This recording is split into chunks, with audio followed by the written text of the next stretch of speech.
I hate churchy language. You know what I mean? Like when people are talking one way and then all of a sudden they start talking about their faith and they start using words and phrases that they just wouldn't use anywhere else, and it just comes off sounding so weird and so strange and so fake, you know? I don't like it because I think most people think Christians are weird to begin with. We don't need to give them more reasons to think that. And we don't need to be putting up barriers between us and others with our words and phrases that they don't understand. I don't like churchy words. I think you need to be speaking plainly as much as possible. Having said that, though, there are some things in the Word of God that are just going to sound strange no matter what. In fact, I've got a word this week from Philippians chapter 1, a word and a thought pattern that when you first hear it, I think you're going to say, nope, that can't be right. Because our society says, that's not right. That's not how you ought to think. And yet it's true. The Apostle Paul thinks this way. Jesus thought this way. Peter thinks this way. And as you will see on Sunday morning, this one theme is found throughout the entire New Testament.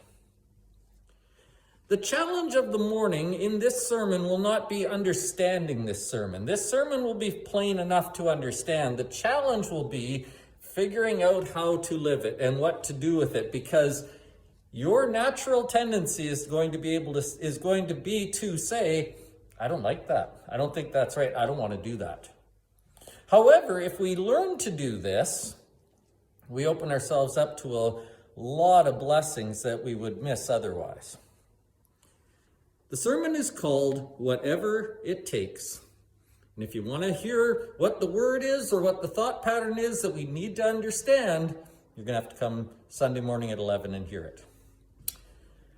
Then in our Bible study, we are in 1 Samuel chapter 18. In 1 Samuel chapter 18, an incident takes place, and we are given the responses of two different people as they look at that incident. These two people respond in completely different ways. And their responses are instructive to us because one is really good and the other is really bad. So what we're going to do is we're going to read through 1 Samuel 18 and we're going to think about how we respond to the things that happen around us. I've told you before that most of life isn't what happens to you, it's how you think about it. And this chapter is a great example of that.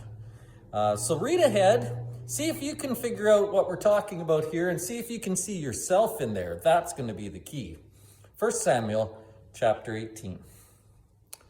Starting to look a little rainy right now. Hopefully the weather clears up over the weekend. I have no idea what you're planning to do, but I hope your plans include joining everyone else for worship here on Sunday. It would be great to see you.